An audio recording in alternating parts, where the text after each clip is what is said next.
नुकतीच एक post social मीडियावर व्हायरल होत आहे, ज्यामध्ये ग्राफिक डिझायनिंगच्या नोकरी संबंधीची संपूर्ण माहिती होती.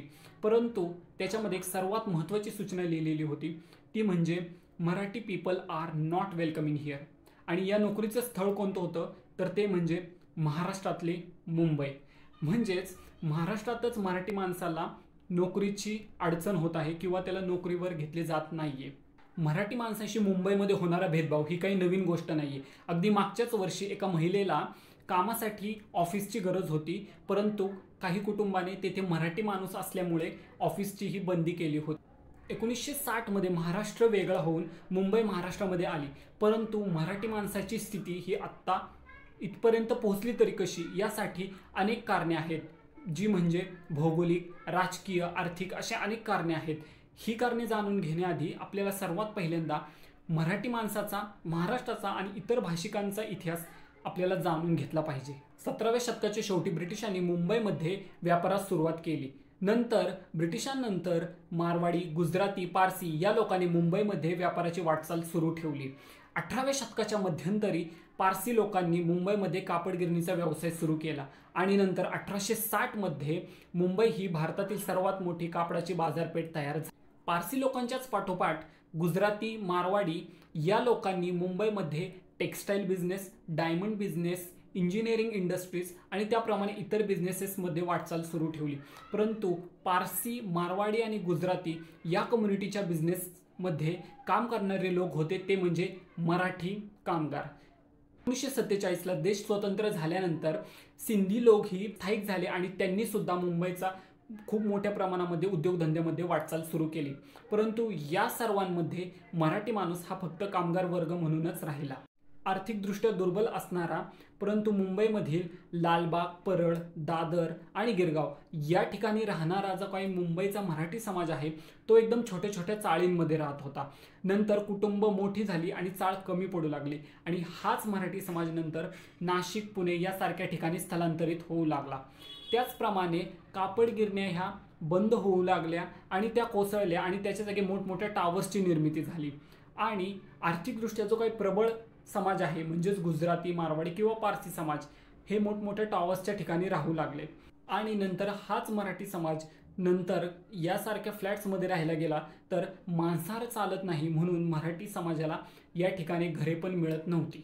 आर्थिकदृष्ट्या दुर्बल असणारा मराठी समाज आणि आर्थिकदृष्ट्या प्रबळ असणारा गुजराती, मारवाडी किंवा पारसी समाज यांच्यामध्ये एक दरी निर्माण झाली आणि मराठी समाजाच्या विषयी एक भेदभाव निर्माण झाला, की ज्यामुळे मराठी माणसाला नोकरीविषयी भेदभाव होऊ लागला आणि घरे मिळण्याविषयी भेदभाव होऊ लागला.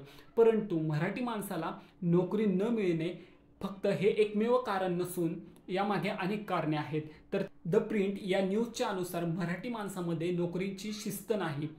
तर सुधीर मुतालिक हे एक नाशिकचे उद्योजक आहेत, जे मुंबईमध्ये काम करत आहे. त्यांच्या अनुभवानुसार त्यांचे असे म्हणणे आहे की मराठी माणूस हा मेहनत करण्याविषयी नाखुश आहे आणि त्याला नोकरी संबंधी ही मनस्थिती चांगली नाही.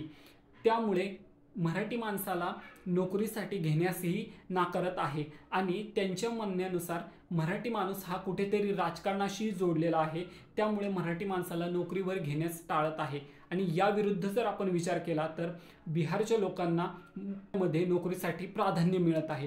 तर याच्या मागे हे सुद्धा एक खूप महत्त्वाचे कारण आहे, की ज्यामध्ये मराठी माणसाची नोकरी करण्याची मनस्थिती ही चांगली नाही. मुंबईमध्ये मराठी माणसाशी होणारा भेदभाव हा अगदी खरा आहे, परंतु याचा अर्थ असा नाही की मराठी माणूस आणि इतर कोणत्याही कम्युनिटी ह्या एकत्र नीट राहत नाही. हे सर्वजण एकत्र राहत आहेत आणि याच्यामुळेच मुंबई चालू आहे. परंतु जर आपण गुजराती किंवा बिहारी या लोकांना जरी मुंबईमध्ये येण्यापासून जर आपण नकारलं तरी ते सुद्धा गोष्ट चांगली नाही. कारण आपण जर अमेरिकेचंच उदाहरण घेतलं तर अमेरिका ही फक्त नेटिव्ह अमेरिकन्सनी बनलेली नाही, तर कॅनडा, आफ्रिका आणि भारतातूनच येणाऱ्या अनेक लोकांमुळे ही अमेरिका बनलेली आहे.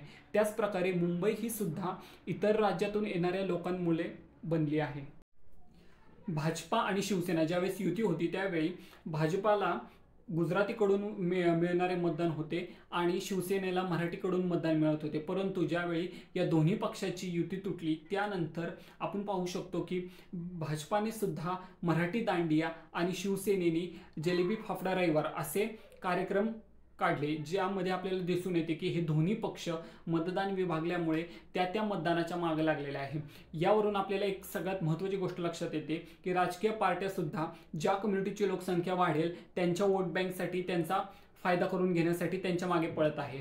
म्हणजे जे शिवसेना किंवा आता असलेली मनसे मराठी माणसाच्या प्रश्नासाठी झगडत होती, ती सुद्धा आता जसजसे मराठी माणसाची लोकसंख्या कमी होत आहे तसतसे ते इतर कम्युनिटीच्या लोकसंख्येच्या मतदानाच्या वोट बँककडे वळत आहे. ज्यामुळे आपल्याला कळते की राजकीय पक्ष सुद्धा मराठी अस्मितेसाठी थोडा कमी पडत गेलेला आहे. मुंबईमध्ये मराठी माणसांच्या प्रश्नांचा विचार करणारा एकमेव पक्ष होता तो म्हणजे शिवसेना. ज्यावेळी बाळासाहेब ठाकरे यांनी त्यांचे वडील केशव सीताराम ठाकरे यांचा महाराष्ट्र निर्मितीसाठीचा संघर्ष पाहिल्यानंतर 19 जून 1966 रोजी शिवसेनेची स्थापना केली. सर्वात प्रथम शिवसेना हा पक्ष गुजराती आणि दक्षिण भारतीय यांना लक्ष करणारा होता आणि एक मातीविषयी प्रेम जागवणारा होता. परंतु आपण मागे पाहिलेल्या डेटानुसार आत्ता तरी मराठी माणसाची लोकसंख्या कमी होत आहे, ज्यामुळे मराठी माणसाचा मतदानाचा टक्काही कमी होत आहे. ज्यामुळे ह्या सर्व मतदानाच्या पार्ट्या आता जिकडे ज्या कम्युनिटीची लोकसंख्या चांगली आहे त्या ठिकाणी वळत आहेत.